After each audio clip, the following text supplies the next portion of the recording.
This podcast is brought to you in part by the support of the AMTV Patreons. Thank you.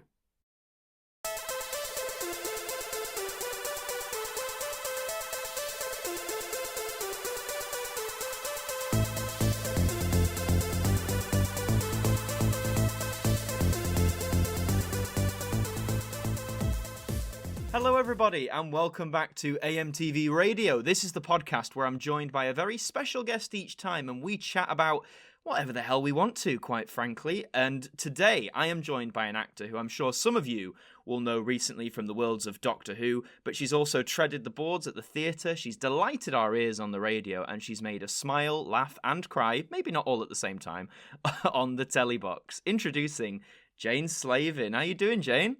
Hey, I'm doing all right. Thank you very much. Awesome. Happy to have you here. It's it's lovely to be here. Oh, thank you. Because I mean, I appreciate you have a very busy time at the minute. You're one of the lucky actors, I think, in the last year has been able to consistently work, I suppose. I feel very lucky. There are lots of people I know who have literally not worked since before lockdown, and no government help, no anything really. It's quite, it's frightening. It's really frightening. It's that's the right word for it. I was thinking, how can I summate this? But yes, frightening. That is the to not word. know when it's gonna end. Oh God, yeah, yeah. I remember. I mean, it's not as bad, obviously, but I do remember one of the hostages in Beirut years ago. I think it was John McCarthy said, had they known it was going to be 5 years, they could have coped in a different way. But it was the not knowing.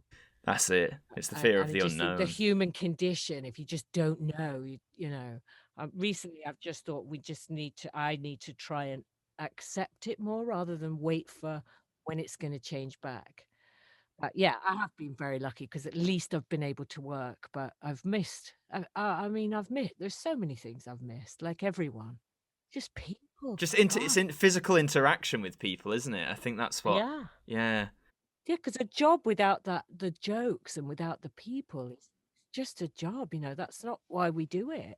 No, exactly. Well, hopefully, time of recording, we're doing this in late April, things are touchwood starting to look up, so hopefully a couple more months. I was back in studio this week. Were you? Oh, that's exciting. I've been at the BBC this week. There weren't that many people in the building. But the fact that we got to do a play with real people in the flesh, oh my God, it was. That must have been so exciting going back in after so long, I suppose. It was amazing. I was so anxious though on the first day, and it was like a non-specific anxiety. I don't know what. Bless you. Because we've just not seen people. You just think, I don't know how to converse anymore. I don't know who I am anymore. I didn't know what to wear because I thought I've got to wear. Because we've all been in our pajamas, obviously. yeah, exactly. I thought I've got to put an actual outfit on. So it was really weird. But then, as soon as I set foot through Broadcasting House, that was my first ever job when I left drama school, and I was walking through the same doors, and I thought, I've come home. The mothership full circle. I like it. I like it. That's awesome. That is fantastic. Well, I mean, good that you're starting to get back in the studio, and as I said at the start, I'm sure some contingent of the listener base of this podcast will know you from your Doctor Who stuff, which we will get to. But as someone very wise once said, let's start at the very beginning because that's a very good place to start. So, Jane, the acting industry, right? What made you want to say, yeah, I want to dive into this madhouse? I don't remember a time when I didn't want to do it, because I remember being, I don't know, maybe, when your first memories start to become solidified. So maybe when I was about 3, and we used to have a small record player, like a portable record player that my parents put by my bed, and they'd put this long playing record on of Wendy Craig. Okay. So instead of reading me a story, Wendy would read me one. Aww. And I just thought, I want to do what she's doing. Yeah. I want to just tell stories. And my dad took us to the theatre pretty much every week. And we were also like a real proper telly family. We loved to watch telly as a family. And I don't really think there was ever an opportunity to think of an alternative career. It was what I always wanted to do.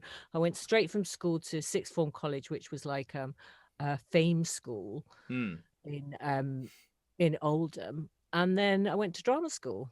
So Mad. yeah. If you don't, which drama school did you train at? If you don't mind me asking. Trained at the Birmingham School of Speech Training and Dramatic Art. Oh, very nice. I chose it because there was they had a college cat, and the cat used to sit on the registrar's shoulders. So when I went for my audition, I just saw this and thought, yeah, I'd quite like to live there for 3 years. That was why I chose it. All down to a cat. You can't. Sometimes I think, if I'd gone to RADA, or if I'd gone somewhere in London, but all roads lead to this minute. So I can't. I don't want to change any of it. Absolutely. I was the same when I auditioned for drama schools. I ended up studying at Liverpool Institute of Performing Arts. And excellent. Yeah, which was, lovely city to live in, great drama school as well. And like yourself, it's like I wouldn't have wanted to go back and gone to, RADA. No shade on them or anything, but I'm happy with where I ended up. All roads lead. Yeah. It's great. And I was trying to be very professional, do some research before we chatted today, stuff you've done in your career. And I stumbled across your Wikipedia page that has been created for you. And you might have been asked this before, but I read this and I was alarmed because it said you did a world tour of Romeo and Juliet once. You know exactly where this is going. That's actually one of the few things that's accurate. I was going to say, because I had to ask, because I thought, well, this is on Wikipedia, and obviously Wikipedia is notorious for being inaccurate and whatnot. So for dear listeners, Jane played Juliet on stage, and the famous balcony scene, Romeo. And according to this article, you fell off said balcony. What happened there? It was the English Shakespeare Company, which was this brilliant, innovative company, but they like to do things minimally. So the balcony was like this. Basically, it was a 10-foot high table, and then there was another table under it, and then like a strip of wood that I had to skip on and off. And I thought, I was brought up by really scaredy cat parents who were like, you can drown in 2 inches of water, and you can break your neck on a roller skate, and a swan will break your arm. So I remember thinking, I can't be inhibited by this massive, bloody great table. I must just jump on and off, and and have a bit of gay abandon. Okay. And so I did, and then we got to the first but it kept wobbling. And I said to the company manager, it's a bit wobbly, and they were like, no, it's fine. But I was the only one who went up there. And they thought, I'm quite small, so I wasn't gonna, they didn't think I was gonna fall through it or anything. But then on one of the previews, one of the tables just gave way under me. And it was like a domino effect. Then all the tables just fell. And I thought I'd broken my femur. I had the biggest bruise on my leg, like it took up the whole of my thigh. I sprained my wrist. It was, oh God, it was awful. First person on the scene was my understudy. Oh, everything okay, Jane? I was like, yes, I'll be fine. Go away. No. Romeo standing there going, oh, darling, you all right? You've broken your leg. And so we got back on and carried on, did the world tour. That's the brilliant actor's motif, isn't it? Even if everything starts crashing down, people falling off things crash down, you just crack on, and it's that improvised moment, isn't it? Of, oh, this has happened, and let's just continue on. Yeah. So, and we were in Swansea at the time, and at the end of the show, I'm all broken, and then I get this message, and it was a fax machine. Do you remember faxes? Yes, Are you too young for that? Oh, so no, I remember faxes. This fax of this penis. Somebody had photocopied their penis and sent it to me. And I came out and said to my friend, oh my God, I've just fallen off the balcony. This is awful. Now somebody sent me a dick pic. And my friend said, oh, darling, it was me. I thought it would cheer you up. I mean, why? Wow, Why? what a perfect storm of events there. You bet you're thinking, what a day. I know. What He a said, day. I thought you'd recognise me. I went, how would I recognise your dick? I mean, we weren't intimate. He was gay. It's like, why? How would I recognise this? And this was that's how to cheer an actress up, apparently. Send her a picture of your willy. Full disclaimer for any young aspiring actors. Probably best you. Yeah. Don't Even then, send the pics. And we try and tell people this is a relatively sane industry where we're fairly normal people. Yeah, alas. Yeah. Aside from falling off balconies and receiving dick pics via a fax machine, as I said, you have done theatre, but as you said, you had that love of audio from when you were a kid, listening to like Wendy Craig, as you said. So what? Yeah, and was it you won the Carlton Hobbs Award? I did. That's why, as I was saying earlier, my first job was at the BBC, because the Carlton Hobbs Award, the prize. I mean, it was the best prize in the industry at the time, because you got a 6-month contract with the BBC. Yeah, got to do like 200 radio plays with I basically just got to meet everybody in 6 months. So by the end of that 6 months, you've really not got many nerves left. You're kind of a bit blasé about a read through when you've done 5 in a week. So it's wonderful. an incredible award for graduating actors as well, coming into the industry. It's a great opportunity. It's amazing. And at the time, they only gave the prize to 2 people. I think it's a few more now. I think about 6 people get it. Yeah, now. I think it's about 6. Yeah. So it's fantastic. It was amazing. And as a family of Radio 4 buffs, this was my dad and mum could not have been prouder. My mum died when I was about a month into the contract. Oh, bless you. So that was incredibly sad, but she did get to tell me how proud she was. So that's so wonderful. And to start out, as they say, in the big wide world with 6 months at the BBC. I mean, what's better than that? Am I right? So... It's amazing, because some people come out of drama school and never work. Through no fault of their own. It's just no, bad of course. luck. I mean, yeah. I think that's it with this industry, isn't it? But like when you started with the BBC back then, because I found radio drama so, or the medium of audio, if you like, is so fascinating as a medium, because you know how with other entertainments they all sort of coexist, but one often supersedes the other. So cinema was superseded, I guess, like the theatre in a way, and then TV was the big thing and all that. But radio's just sort of always, despite all this other temptation, if you like, for audiences, radio's always just been able to carry on. So like when you started, what were the general attitudes towards the audio drama medium back then?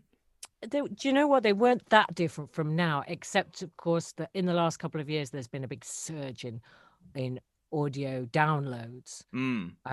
Obviously, we didn't have that then, in the days of yore, 100 years ago. Back in the days of CFAX. But there was always a core audience of, mainly middle-class people who were brought up listening to the Today program and Radio 4. And there was also another side, another bunch of my friends who would go, where is Radio 4? Where do I find it? It's like, where's it on the dial? Yeah, exactly. And I'd be thinking, I didn't know there was another radio station. I only know Radio 4. And they'd be like the opposite. They'd be like, well, I've got Radio 1. Would it be on that? What is a radio drama? I've got friends like that, and I had them then, and it's so, I don't know. They're constantly trying to introduce new people to audio, and for instance, there are people who maybe would listen to Big Finish and then discover that there are all these free audio dramas to listen to on BBC Sounds. So I think one thing leads to another. You suddenly discover this. It's a BBC Sounds is like a treasure trove. Oh yeah, there's so much stuff on there. My God, documentaries and dramas, and it's wonderful. Yeah, it's such a big resource that I think gets, well, as you say, being more used now in the age of like downloads and streaming and stuff. But as you say, one people still, I guess, don't realize is sitting on their doorstep. So for anyone who's listening who likes audio drama, you like Big Finish, download BBC Sounds. It's completely free. There's loads of stuff Yeah. on there. You'll have a good time. And hear all the big Finnish actors doing and hear lots all of the big radio Finnish drama. actors. Yeah. Yeah, a lot of familiar voices in there. But one of your, I guess, I think like earlier credits, again, when I was researching your work, is you did do a Doctor Who audio drama in the 1990s, pre Big Finish, yeah. with I did. the late great John Pertwee, Liz Sladen, and Nick Courtney. It was the Paradise of Death. Absolutely, yeah. Yeah. So what was that like working with them? You know, these three, as we see, icons in the sphere. It was odd because I didn't know them as icons. A friend of mine recently asked me for an anecdote about that time, and all I do remember walking in and Nick Courtney, who I didn't know was Nick Courtney at the time, and he shook my hand and said, "Oh, hello." And I said, "Well, I'm Jane. Who are you?" And somebody came up to me and went, "He's the fucking Brigadier, Jane." That's who he is. Like, oh, okay. I didn't know. I know it's important, but I don't know why. What an entrance to say, "I'm the fucking..." Imagine that if, I mean, I don't think he ever did, but imagine if Nick Courtney, bless his heart, ever walked on a stage and went, "I'm the fucking Brigadier." I know. That would be incredible. Exactly. So, yeah, so that was my like first day. And I do remember as well, you know, you don't know how beloved something is, maybe until after the event sometimes.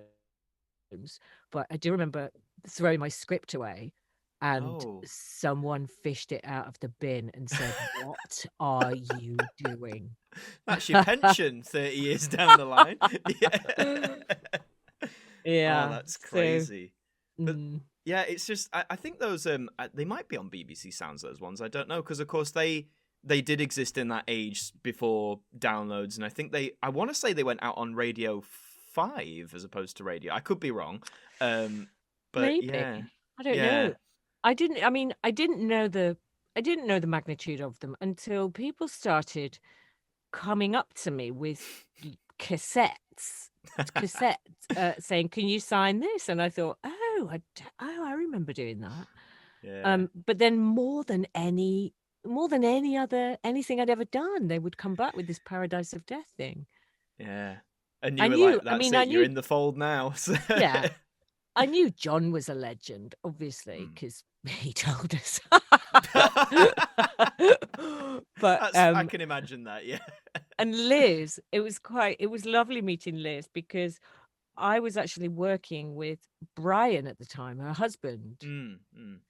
So it was just lovely meeting Liz, because that was Brian's wife. Yeah, yeah. But she wasn't Sarah Jane to me at the time. I think I'd caught a bit of her with Tom. But Tom and Louise were really that was my experience of Doctor Who. Yeah. So yeah, it was all new, and I was thinking, God, this is it's quite important, this Doctor Who thing. Yeah, it was a little wonderful sci-fi show. It's yeah. Quite important. Yeah. And I remember John had his purple jacket and his ruffly shirt, and I thought, that's a bit odd. It carries his costume around with him. But of course, they have to, because wherever they go for the rest of their lives, they have to do photo shoots as the Doctor at some point. So they've all got little stashed approximations of costumes. Yeah, I feel John Pertwee had it double, of course, with Wurzel Gummidge as well. So he's always flitting between one and the other, I suppose. Of course, yes. Yeah, Aunt Sally and all that. Yeah. Ooh, Great show. So as you say, you remember Tom and Leela when they were Tom and Louise, I should say. Tom and Louise. I do that all the. You know, when you do that, you're referring to characters, and you'll say one of them as the actor and one's the character. It's very embarrassing. Tom and Louise. Tom and Louise, and I loved them both. I mean, I remember. I remember Louise's, it was like chamois leathers, wasn't it? That she essentially, yeah. She'd got that chamois leather costume, and she is so absolutely beautiful. Her piercing, gorgeous eyes, and yeah. Yeah. So they were what we watched on TV on a Saturday night. Yeah. So what was it like then, all these years later, when it's like you're going to be working with Tom Baker, the Doctor you watched as a child? Like, Do you know, I remember seeing him on I think it was maybe Richard and Judy or one of those shows. And I remember seeing him interviewed and thinking, oh my God, I love him. I want to be his friend. yeah. Um, and and so when I met him, actually that was what I thought of, seeing him as the person rather than from Doctor Who. Although I do remember who didn't adore him as Doctor Who? I mean, I just adored him as Doctor Who. And in fact, when he regenerated into Peter Davison, I stopped watching. And no, I never. I mean, I love Peter. I've worked with Peter Davison, and I love him, but I did stop watching. I just thought, oh, no, I don't want that clean-looking man being my Doctor. I wanted that naughty kind of bear-like, dangerous-looking man. And Tom, when I first met Tom, he was not a disappointment. You can meet your heroes sometimes and be devastated. And he was just the most wonderful guy and funny. And he's such an amazing actor. It's like, it is a real masterclass, and he takes good care over every single script. Yeah. So it was very exciting. And I remember my agent saying, oh, darling, I'm not with her anymore, so I can do this nasty impression. But, oh, darling, I've got this thing. It's only audio, but it's with Tom Baker. Would you be interested? Yaha. Yes, please. Who wouldn't? Also, only audio? Excuse me? I know. Like saying, like, who's Tom Baker? Yeah. So I remember doing that and having the most wonderful. I think we spent 4 days together, and he'd only just been doing Big Finish like a month or so. And I just thought, God, I want to work with these people all the time. And the rest is history. The rest is history. Yeah. Because you appeared with Tom in the Series 8, I believe, of the Fourth Doctor Adventures as Anne Kelso. And then obviously now, recently, Dalek Universe with David Tennant, our 10th Doctor. So now that Dalek Universe 1 is out, I'll preface it by probably saying to anyone who's listening, if you haven't heard Dalek Universe 1 and you plan on doing it, I will include a timestamp on this in the description. So if you want to skip, if you don't want to be spoiled in any way, skip to that. But see, I can't spoiler it anyway because I never remember which is which. So in fact, I texted a friend of mine. I've got a friend who's a massive Doctor Who fan, one of my most beloved friends, and I texted him last night and said, "What is this cliffhanger they're all talking about?" You saw all the buzz on social media, like, yeah, what on earth and I was talking thinking, about? God, what is that? What did happen? And also because we recorded one after the other. To us, it wasn't really a cliffhanger, obviously. Yeah, that's mad. Yeah, so that's quite funny. So I've got my friend Tim to tell me all things Doctor Who, so I don't mess it up. Because he also told me, so the original Brett Vion, was Nick Courtney. That's right, yeah. The fucking Brigadier. The fucking Brigadier. Which I didn't know. So, so he texted me last night to say, your uncle's Nick Courtney and your aunt is Jean Marsh. And I was thinking, really? What are you talking about? But so you see, I get all my Doctor Who facts from Tim. It's always good to have a friend like that who can clue you in as and when needed. So, and I say, what part am I playing again? Oh, right, great. Yeah. Everything highlighted in yellow, darling. That's you. So with Dalek Universe then, so because as I say, you played Anne Kelso before, which again sort of did tie in to obviously the meeting the 10th Doctor and the Dalek Protocol one with Tom Baker. So when you did Anne Kelso with Tom Baker a few years ago, did you know then that you might be coming back as another character, or was this completely out of the blue? I didn't know much. All I knew was that 2 years before it actually came out, they told me they'd written this this part of Van Kelso. Mm. But the nature of the writing process meant that the ending of that first season was not set in stone. Okay. So I kept getting text messages from John Dorney saying, "I'm going to kill you."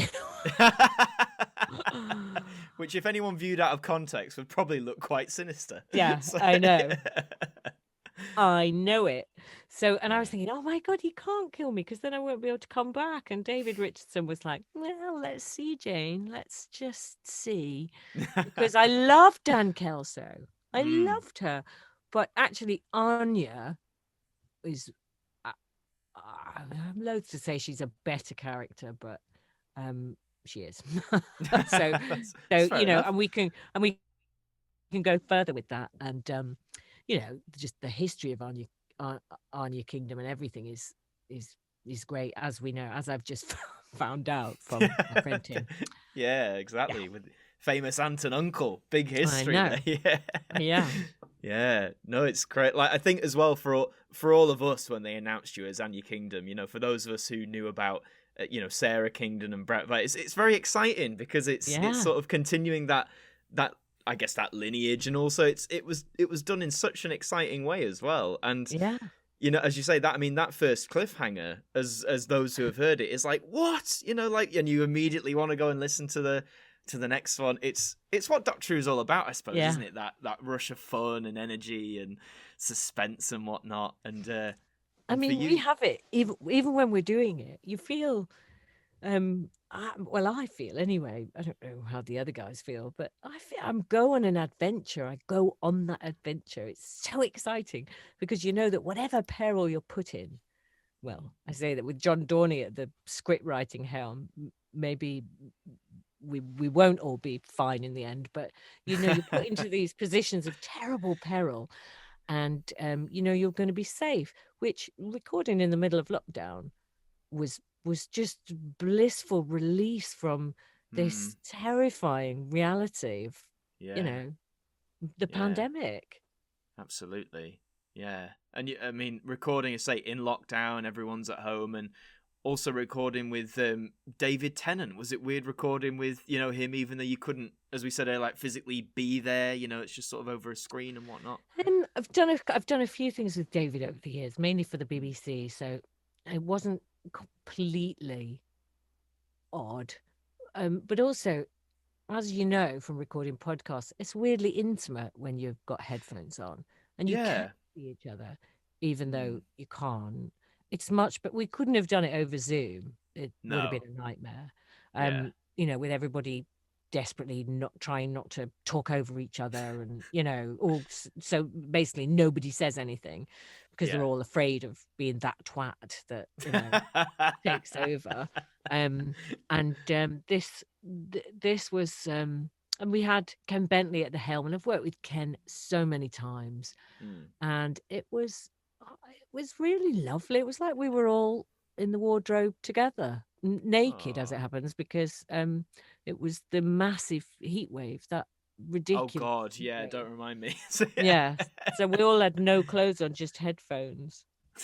It's quite funny. Joe Sims, you know, I'm pretty sure he did the whole thing in his pants. The best way to record an audio. Yep. Oh, such is the nature of our business, eh? So, doing things like that. So I want to ask as well, recording from home, because of course, well, I guess when you're used to a studio, you know, all the equipment's there and it's the space. Did you have to adapt your home space much to record, or had you already got like something set up, I suppose? I set up my space really early on in lockdown. I mean, I think it was even before we locked down. Okay. And I'd meant to do this for a long time, but it's a bit like, I'm sure I've said this before, I'm so boring. I've got no news, you see. Don't be daft. When I was about 6 or 7, my dad gave me this microphone, and I had 3 tape recorders, and I would sit and just record myself, and I'd play all the parts. I love that. In fact, honestly, I was propelled back to being 6 and recording all the parts, and I'd do the soundtrack on my recorder, or I'd have like, weird whatever 6-year-olds play. I think I had a Cleo Lane record that I would play in the background, and that would be the incidental music to the play. So it felt very much like I was at home, and I was always meant to do this. And to be honest, I thought, even if I don't use this equipment, I'm just going to sit and play in the wardrobe, and make stuff and read stuff, and did a lot of free readings for a thing called Pandemic Poems on Twitter, which the brilliant genius reader that is Sam West started. And there are about 500 poems on there that various people read just for the love of it. Things like that keep you sane, I think. Absolutely. And it's, I found as well, it's keeping busy during the last year, isn't it? Like, just mentally, even if not with work, just keeping mentally busy. So that's so important. So important. Yeah, completely. Because there's only so many times you can walk around Finsbury Park. Oh, stop. The amount of times I've walked around my village this past year, like, I love it. I know. But I am sick of it now. Same thing. Honestly, Mabel, my daughter, and I, we were so bored of Sainsbury's. We were like perusing the home section because we've had no other shops we love to shop. And we'd spend an hour in Sainsbury's homewares.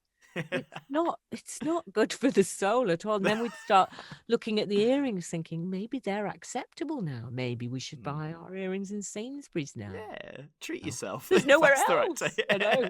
Yeah.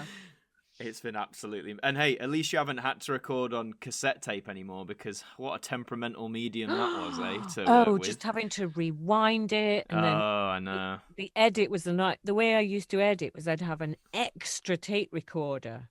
Oh, no. So, God, no, it was an absolute nightmare. Yeah. There's a fondness for it now, isn't there? Like, people are like, oh, yeah, I remember cassettes. And then I think once you actually get a hold of one and remember all of the... many issues, you go, yeah, there's a reason why this format was just left to slowly wither away. Yeah, absolutely. No, this is amazing, having like computers to do it. Oh yeah, I love using. I'm a sucker for apps like Twisted Wave, where you can just edit so easily just with your finger. It's just amazing. Yeah. No, thank goodness we have this technology as well in this time. Like, if this was 20, 30 years ago, I mean, who knows whether companies like Big Finish would be able to crack on as they are, I suppose, without the internet and things like that. Yeah, maybe. Although Big Finish, when we record, I know we couldn't go out at all in lockdown, could we, in the beginning? But when they record each voice is separate, so they can add things like alien voices and sound effects and everything. And the sound designers at Big Finish are like gods. Oh yeah. So it's slightly different from BBC Radio, where everything's done. We're all in the same room, and it's more like a play being recorded. Big Finish were already onto this kind of remote recording thing before it was invented. So yeah. Pioneers, that's what they are. Pioneers in the field. Absolutely. Sure. Thank God for Big Finish. If only I believed in God. But yeah, thanks whoever for Big Finish. Absolutely. No, they've kept a lot. I know certainly in the Doctor Who community, they've kept a lot of fans going for sure. With something to listen to, something to make them smile. So they're so innovative, and they're so enthusiastic. They love it. They are basically the main bods at Big Finish are all Doctor Who fans. Absolutely, yeah. This is why, and it shows, because they would never do anything that was a bit, sacrilegious. These things are. It's really important, isn't it, to people? Yeah. To get it right. A lot of. Yeah, absolutely. Yeah.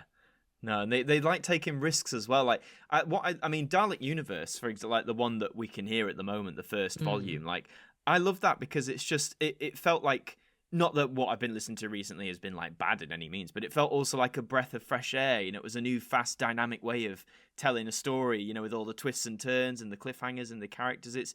That's what I like about them personally.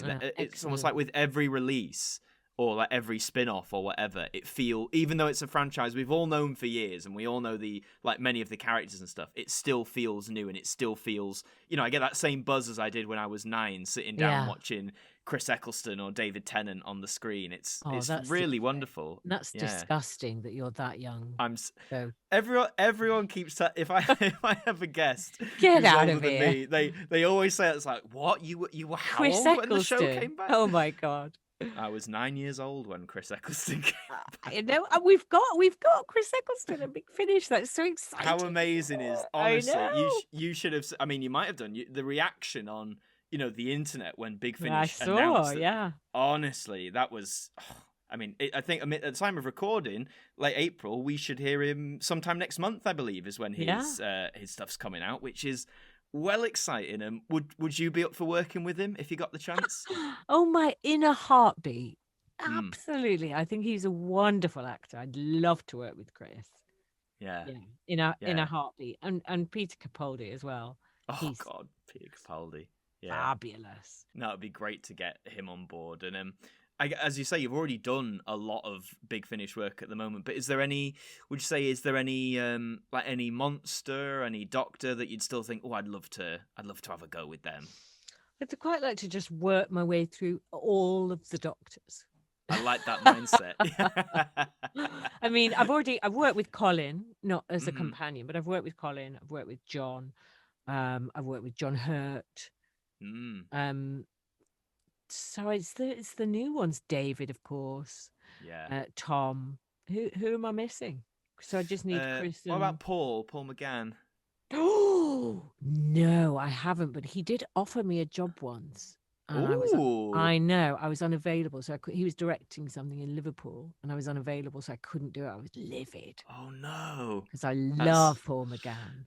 Yeah, that's mad, isn't it? Like how it's a small world, this industry, isn't it? I think people don't realize how small it can be, but it's brilliant.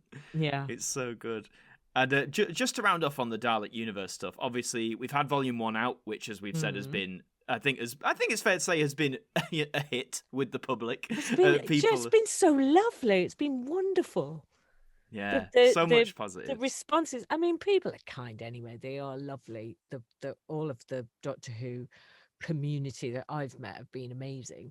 But this reaction has been really heartwarming, hasn't it? It's so exciting. Yeah. You think, I'm in that. Even That's me. I'm in that. What's this cliffhanger? I can't remember the cliffhanger. My uncle's the fucking the fucking Brigadier. I want that like frame, just a picture of Nick Courtney that just says the fucking Brigadier. Yeah. That'd be brilliant. So we've got Dalek Universe 2 coming out in, I want to say July, and then Volume 3 in October. So obviously, I know you can't divulge anything because they are not out yet. And can't remember it, love. So can't divulge it. I can't remember it. Dalek what? Yeah. But so they've all been recorded, haven't they? So did you record them sort of all in one block, all the different? Yeah, we did. Volumes? We recorded the whole thing over about 3 weeks. Mad. So is it? I always think this because Big Finish are great. It seems for recording loads of stuff in like a block, and then they can, release it over a longer period of time. Yeah. Does it feel weird as like an actor to say when it comes out, like so Dalek Universe 1, it's been like a year, and you go, oh yeah, I did that. I know. Well, Dalek Universe. When did we? I can't remember. We did it during the heat wave, so it was the summer. So it's been about 6 months, I think, 7 months. So kind of amazingly, that's very quick. Yeah. Because when David Richardson told me about the series with David Tennant, and I thought, is it not coming out till 2028? I'm going to have to sit on it for all that time. And he said, no, it's coming out next year. I thought, oh my God. That's quick. Next year. I know. Yeah. When he first said I'd had this companion part written for me, I couldn't say anything for like 2 years. Mad. Like, and not even to my friends, because there's no such thing as a secret. If you tell one person, when you tell one, it gets everywhere somehow. Yeah. Oh, that's I couldn't tell anyone except my daughter, to whom it meant nothing because she was about 8 years old at the time. So, I like that. Yeah. Yeah. Oh, that's sweet. That's awesome. Well, it's quicker this time. It was the turnaround was was faster. Meant I didn't have to keep stum because you want to tell the world. Yeah, I mean, with something like that, it's exciting, isn't it? You know, I'm a Yeah. Doctor Who companion, or Yeah, that's it's exactly. mental.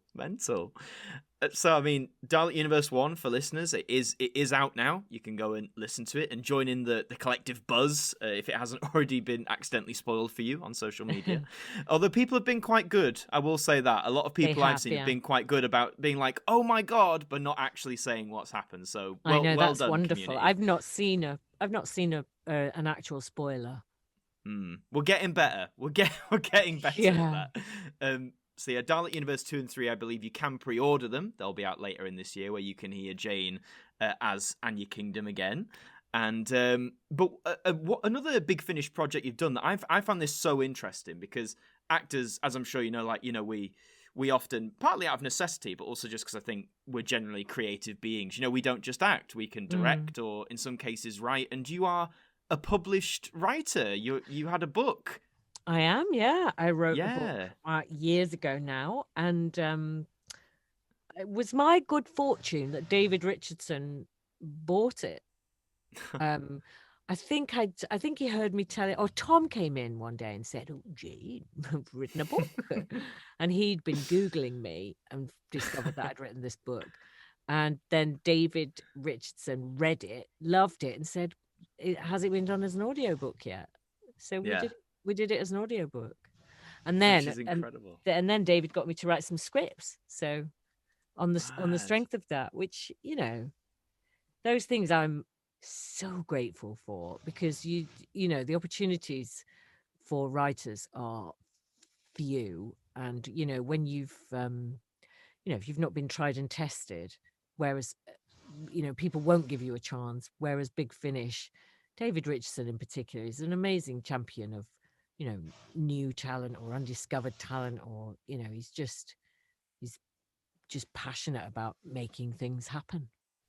Yeah, which is, you need sort of that spark, I guess, don't you? From, you know, I guess from someone to sort of say, yeah, I'm going to give you a chance to do this, I suppose, and just really and pace on with it, which is wonderful.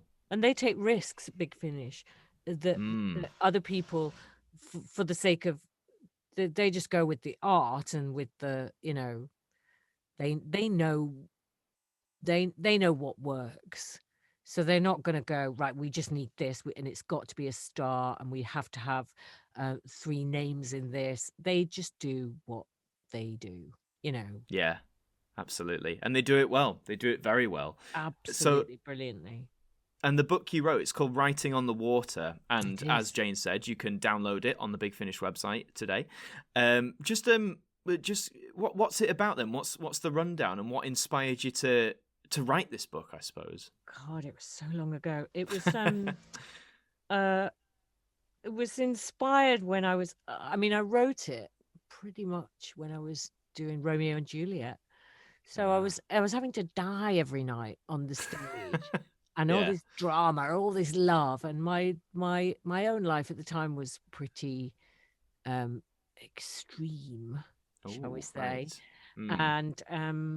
And I just needed somewhere to put all that energy, you know, all that psychic energy. And I've always wanted to write a book. I've always written stuff ever since I was, 6, writing my radio plays. So I sat down and write it. It never occurred to me that it wouldn't get read or it wouldn't get published. I just assumed it would. And when I gave it to my agent, gave it to some publishers, and they all bought it. So I was like, great. That's great. That's fantastic. A really warped way into the business, because I think that never happens. I'm not sure it would ever happen again, but it was like, oh God, it's that easy. And it felt like it was. If only. I know it. So yeah. I like that though, because I think when you are, in this business, especially in your 20s, like, when you've come out of drama school, I guess, and I think, even though I think drama school both then and now trains you well, for it gives you a lot of the, I guess, like, know-how about the industry and all that stuff. But it's still such a big shift, isn't it? From being in that drama school bubble to being like, oh shit, here is the acting world. How the hell am I going to do this? Having to be grown up. You think, no one prepared me for actually just being an adult. Yeah, what's a tax? How do I tax? Exactly. That sort of stuff. And also all the rejection. It's one of the reasons most parents wouldn't want their kids doing it, because I'm quite thick-skinned, but even I get wounded from time to time, and I would die if that was my daughter. The way we're treated sometimes, just with you do a casting and you never hear back until suddenly you see someone's got the job on Twitter. An announcement on Twitter. I know. Yeah, that needs to stop. I've seen that a lot recently, and I just think, don't do it like that, man. That's not nice. I know. Just send an email. Just send a copy and paste, even if it could be the most basic email, but it's still something. But yeah, but I just think that's great though that you found this outlet, in writing this book to sort of, I guess, as you said, put all of that out there rather than sort of keep it to yourself. It's great that you found it to do that. And for anyone who's interested from that, it is on Big Finish as an audiobook, so please feel free to go and listen to that, because it will be brilliant. And as an actor, you've been in this business. I'd say you've made a success of it. Definitely, you've worked consistently. And I think there are a few people who might listen to this who are either actors themselves, or creatives, or want to get into this mad crazy business for some reason. What I guess advice or words of wisdom would you pass on to people who, I guess, not just want to get into like audio or things like that, but just this business in general? Like, what would you pass on to them? No, it's same advice for anything really. Be kind to yourself, be kind to everyone you're working with. Don't be a twat, don't be a dickhead. And also don't take things personally, even when they are personal. You have to be kind of ruthlessly thick-skinned for it to work. And if you're not, and you can't find a way through that, then I'd do something else. And also, when I was at college, it was very much that you didn't diversify, and you just did acting, or you were a writer, or you were a director. And now, do everything, do whatever you can. Do what you want. And make your own work, and don't wait around for it to happen. If you're waiting, it will never happen. You've got to get out there and fix it, and also just find a way of being fulfilled, because even the best actor is going to be unemployed for often months or weeks at a time. So find something that fulfills you. Don't be beholden to this, wasteland of waiting. And there's more opportunity. Well, not, I guess, just more opportunities, but like you say, more opportunities to make your own work as well. Or, with equipment and the internet and all that sort of stuff. Exactly. There's kind of no excuse now, really. I mean, and for writing and also just practice everything. Right. Do a Jane. Get your cassette tapes out. Get your records. Yeah, I'm not even joking. Also, because it's really good for your soul. And we've done some remote recordings, and when someone absolutely does not know what they're doing, it takes time out of a valuable recording day. So practice, get to know your equipment, read your script, prep. Be prepared. Be prepared, Scouts Honour. Yeah, because it's fun as well. It's great. I feel very lucky. It's a very silly job. It's a silly job that really feeds a lot of people. Without entertainment, not to blow our own trumpet, but without entertainment over lockdown, we'd have all gone properly insane, wouldn't we? Oh yeah, without the completely. TV and the radio and music and books. There was one guy on Twitter, and because I'd put this tweet up, like, try going without TV for 3 days if you think we're not a crucial, essential part of life. And this Yeah. guy said, I don't even watch TV and I don't care about you. And I went, well, who designed your cushions? A freelancer, an Yep. artist. Who designed your, your wallpaper, or Yeah. everything in your house has been designed at some point by a freelancer, Yeah. by It's that whole you don't know artists. what you've got till it's gone, isn't it? If you took that away from Exactly. them, they'd be like, "Oh, I didn't Yeah. realize. I want it back." Blah, I blah, know. It's blah. like But that story about the king who sends his 3 daughters away and asks them how much he loves them. And one says, I love you more than gold. And one says, I love you more than money. And the third one says, I love you more than salt. And she's cast out, going, what is this salt nonsense? And yeah, to prove to him she has all the salt taken out of the food. And he yeah, realizes it tastes of nothing tastes of anything. None of the flavors have been activated. Without salt, it's meaningless. And I think without art of any kind, reading, books, telly, it's all a bit, for yeah. me, it's a very bland pot without any of that. Absolutely. Yeah. Be thankful for what you've got, but yeah, absolutely. Yeah. And yeah, be thankful for what you got and be prepared. Those are two good things to Yes, get like get a Boy on with. Scout. Like a Boy Scout, but it's so crucial though, like you say, because I mean, a funny story. Not I had to audition. I was on a panel helping out select auditionees that might go to the next stage of drama school. You know, Oh, bit weird being on the other side of that. You know, several Yeah. years later, and you get a lot of 17, 18-year-olds come in, and I remember this one guy who he had to do his Shakespeare, and I think he did something from Henry V, I want to say, and he did 2 lines, stopped. There was about a 5-second pause. He looked me and the other guy dead in the face, and he just went, "I don't know it." Oh no. And we went, No. "Right, okay." And then Why he are you went, here then? well, he just went, "Can I read it off my phone?" No. And we were like, no, like you meant to have. Honestly, so I mean, case in point, if you do that, if you ask to read off your phone, you may as well just leave the room there and then. There's no, I mean, I yeah, could understand him drying because he's because it's a big nervous, moment, but when you realize it's because they're not prepped, that's I like mean, it's like the actor's nightmare, isn't it? When you realize you've learnt the wrong play. Oh god, yeah, I've had that so many times when I'm going on to play Hamlet, but actually I've only learnt Snow White. That's a very different version of Hamlet for sure. I know it. Yeah. And ever since my dad died not long ago, and ever since he died, the dream has changed so that now I'm locked out of the theatre and my dad's outside the theatre saying, "I'm very disappointed, Jane." It's like, oh my God, no, this is adding insult to injury. Oh no. Oh dear me. Yeah. Oh, bless your heart. Well, will you be going back into? Would you want to be going back into the theatre once things have opened up? Oh my God, yeah. Well, I was set to do a play at the Park Theatre Oh, in were you? London. And we were starting rehearsals March 30th last year. Oh And no. we were devastated. I mean, absolutely devastated. And I remember at the time thinking, well, I know there's a slot at the Park Theatre in probably July, so maybe we'll do it then. And then, of course, it all got worse. But the Park Theatre are honouring all of those things on the schedule.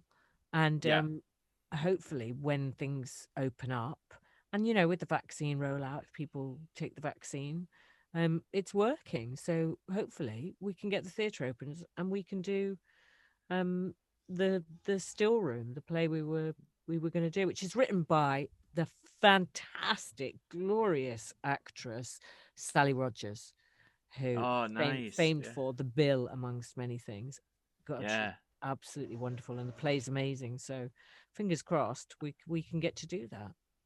Oh, my fingers are absolutely crossed for you. I sympathise 100%. I was meant to be leading a musical, and we were 2 days before opening night, and Boris did that weird announcement where it wasn't, we're locking, it was that weird one where it's like, oh, we're not locked down, but you shouldn't go to theatres or pubs so we had to make the very tough decision and again, like yourself, hopefully, the venue still want it, they've honoured it, but we haven't got a date yet, obviously, so hopefully, fingers bloody crossed, because I'm sure lots of work goes into it behind the scenes, and I mean the writer of the musical, bless his heart, because he's a guy from Penistone, a small village near Barnsley, and he'd wrote this musical in 2003.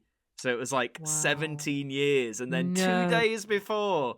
And but he took it in his absolute stride, bless his heart. But I felt for him more than anyone, you know. That's and probably like, you say with Sally for writing it, you're about to get into rehearsal, and then all of a sudden it's like, nope, can't do that. Yeah.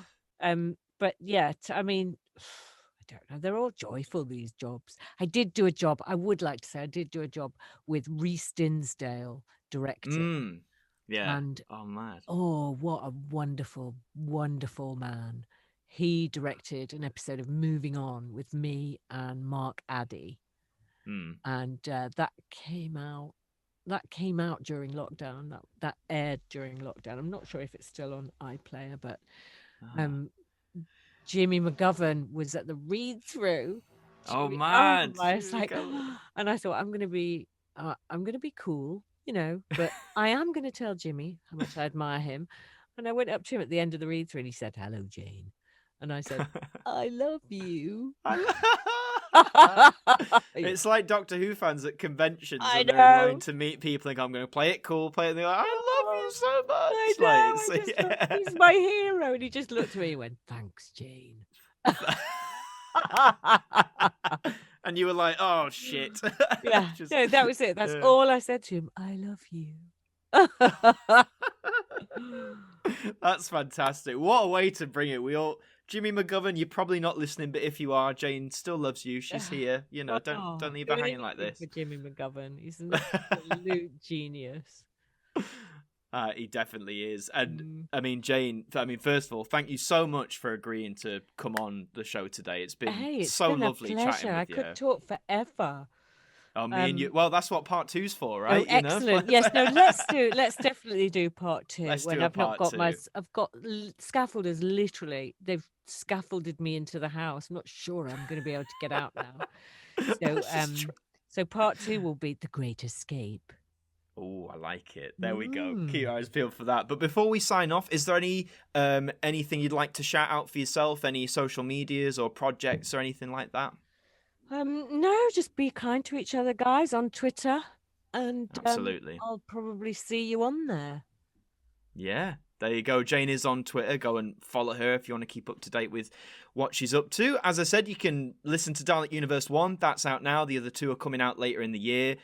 Jane's book as well, Writing on the Water, that is available on Big Finish too. And for this podcast, if you enjoyed it, thank you so much. If you're listening on YouTube, please give us a like, subscribe to the channel for more.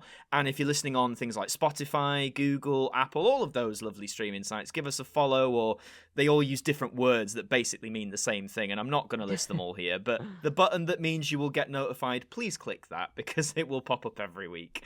And all that's left to say is, once more, Jane, thank you so much for being a wonderful guest. Oh, thank you too. It's been really lovely. And let's do part 2.